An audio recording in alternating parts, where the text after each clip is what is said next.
So you've probably opened some eyes. I'm sure, hopefully, you've opened some eyes. You've stepped on some toes in a very helpful way. So those who are listening that are like, oh my gosh, you're right. Like I've been looking at this all wrong. I've been half-assing it, or my priorities are all messed up, or whatever. Where do they go from here? What do they need to know to really close the loop on this transformation, turning over a new leaf and really starting to do things the right way moving forward? What would you tell them? Well, the answer that you and I did not discuss before we went live is the answer that fits the question asked. And the answer is you've got to understand high trust interviewing. Whether you're a listing agent, a buyer's agent, a lender, doesn't matter.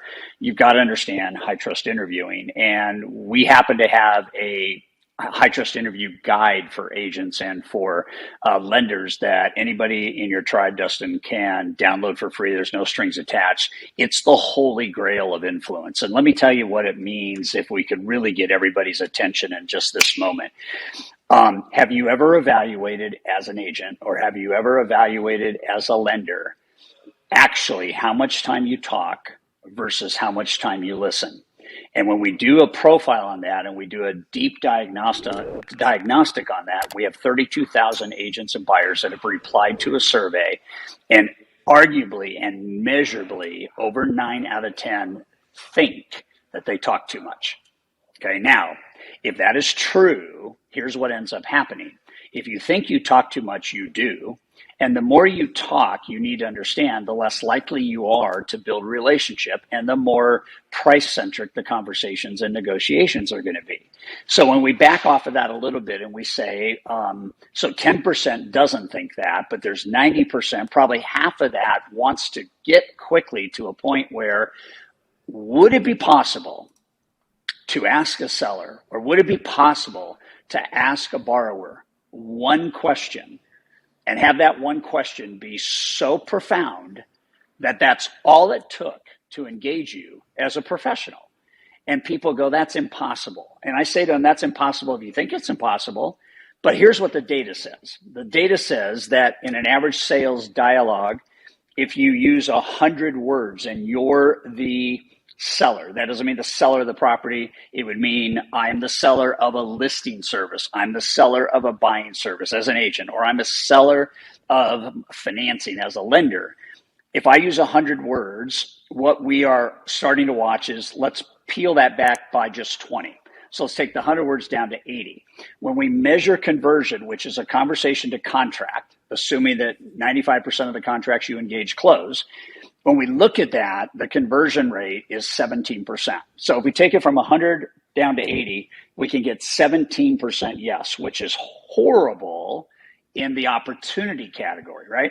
So then we kept taking it down from 80 words to 70 words to 50 words to 40 words to 30 words to 20 words. And we found at 25 words that conversion, yes to contracts that close, is 72%.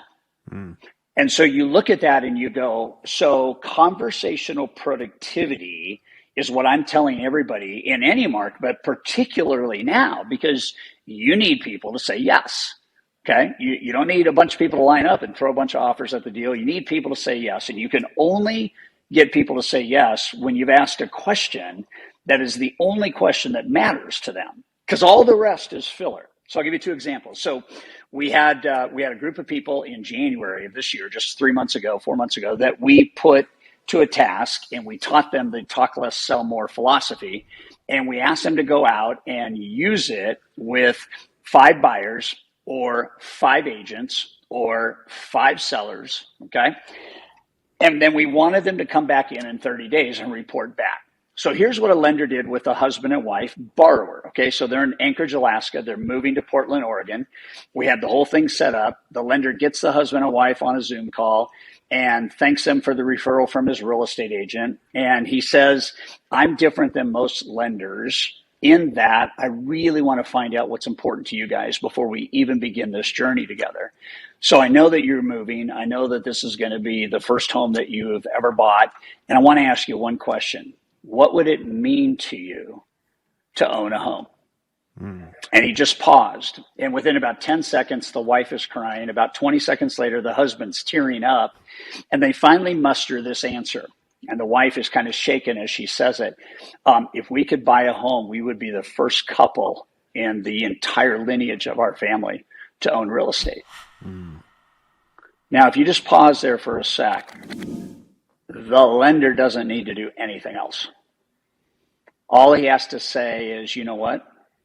I'm going to make that happen for you. And here's how we get started. That's it.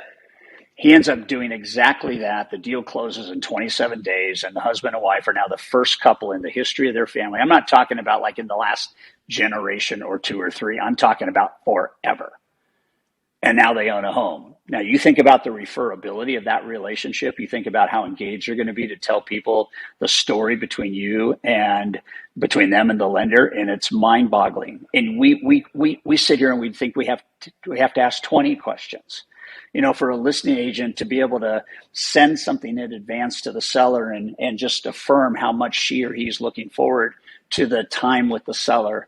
And they can sit down and they're not thinking about presenting. They're not thinking about, pitching, none of that. They're going, you know what? I'm different than most agents. There's a lot of people that could list your property and there's a lot of people that could help you sell it. But I believe in relationship. I know this is the first time you've sold a home, and I know you're going to buy more homes and you're probably going to sell more homes.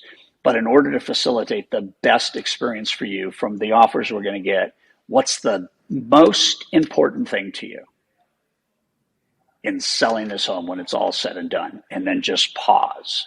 And 90% of agents don't know the answer to that question with the seller because they don't engage and ask that. We're so busy, just talking. And so my advice to people, there's so much power, Dustin, in asking a question and then just leaning back and letting it develop and letting it happen. And then the other thing we say to people is, and this is for everybody, any agent watching, listening, any lender, any manager, any broker owner, anybody. Conversational productivity in real estate is when 80% of the conversation is about emotional goals and needs, and only 20% is about the economics. Most people have that backwards. They make the economics 80% of the conversation, and then only 20% is the personal connection. And I think if people flip-flop that, they have power. They have personal power. They have professional power.